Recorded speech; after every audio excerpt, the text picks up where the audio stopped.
قربانی کس پر واجب ہے؟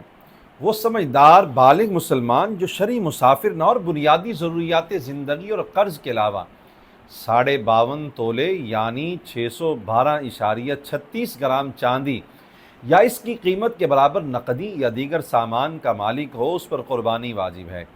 سونے کا اعتبار ہے یا چاندی کا؟ اگر کسی شخص کے پاس صرف سونا ہے، اس کے علاوہ وہ کسی چیز کا مالک نہ ہو، تو 7.5 تولے یعنی 87.48 گرام سونا ہونے کی صورت میں قربانی واجب ہے۔ البتہ اگر سونے کے ساتھ چاندی، کرنسی یا دیگر چیزیں موجود ہوں تو سونے اور ضرورت سے زائد دیگر تمام چیزوں کی مالیت کو جمع کیا جائے گا۔ مجموعہ 612 گرام چاندی کی قیمت کو پہنچ جائے تو قربانی واجب ہے۔ زکوٰۃ اور قربانی کے نصاب میں فرق۔ زکوٰۃ اور قربانی کے نصاب میں دو بنیادی فرق ہیں۔ نمبر 1، زکوٰۃ کی ادائیگی صاحب نصاب بننے کے 1 سال بعد فرض ہوتی ہے، جبکہ قربانی واجب ہونے کے لیے سال گزرنا شرط نہیں۔ قربانی کے تینوں دنوں میں کسی بھی وقت مذکورہ بالا شرائط پائی جائیں تو قربانی واجب ہے۔ نمبر 2، زکوٰۃ صرف بڑھنے والے اموال یعنی سونا چاندی بشمول نقدی اور سامان تجارت پر لازم ہوتی ہے، جبکہ قربانی واجب ہونے کے لیے بڑھنے والا مال ضروری نہیں۔ قربانی کے نصاب میں بنیادی ضروریات زندگی سے زائد تمام چیزیں شمار کی جاتی ہیں، چاہے وہ زیر استعمال ہوں یا نہ ہوں، مثلا خالی پلاٹ، ضرورت سے زائد گھر، سواریاں اور ملبوسات، کرایہ پر دیا ہوا مکان، اضافی کتابیں وغیرہ۔ جس شخص پر صدقہ فطر واجب ہے اس پر قربانی بھی واجب ہے۔ وجوب سے متعلق چند اہم مسائل۔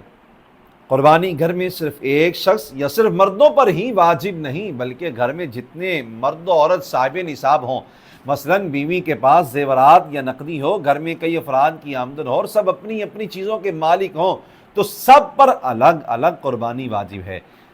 جو شخص صاحب نصاب ہے مگر وقتی طور پر اس کے پاس نقد رقم یعنی کیش موجود نہیں، اس پر کوئی چیز بیچ کر یا قرض لے کر قربانی کرنا لازم ہے۔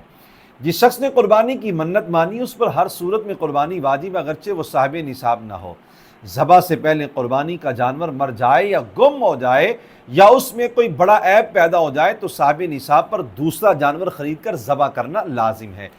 دوسروں کی طرف سے قربانی۔ سید عالم صلی اللہ تعالیٰ علیہ وآلہ وسلم کی طرف سے قربانی کرنا سعادت ہے۔ اسی طرح دیگر فوت شدگان کو ایصال ثواب کرنے کے لیے قربانی کرنا اچھا ہے، لیکن صاحب نصاب پر لازم ہے کہ اپنی طرف سے جانور ذبح کرنے کا اہتمام کرے، پھر حسب استطاعت دیگر کی طرف سے قربانی کرنا چاہے تو کرے۔ اس حوالے سے مولا المسلمین سیدنا علی مرتضیٰ کرم اللہ تعالی وجہہ کا عمل لائق تقلید ہے۔ آپ 2 مینڈے قربان کرتے، ایک اپنی طرف سے اور ایک شہنشاہ دو عالم صلی اللہ علیہ وآلہ وسلم کی طرف سے، اور ارشاد فرماتے امرنی بھی یعنی نبی صلی اللہ علیہ وآلہ وسلم فلا ادعوہ ابدا، یعنی مجھے خود آقا کریم صلی اللہ علیہ وآلہ وسلم نے ایسا کرنے کا حکم فرمایا ہے، لہٰذا میں ہمیشہ ایسا ہی کروں گا۔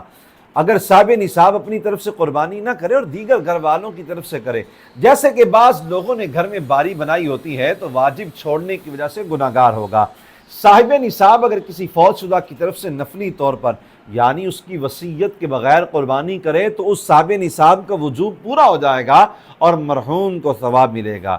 گھر کا سربراہ اپنے گھر والوں میں سے بالغ افراد کی طرف سے قربانی کرنا چاہے تو وجوب ادا ہونے کے لیے ان سے اجازت لینا ضروری ہے، اجازت نہ لی تو ان کا وجوب پورا نہیں ہوگا۔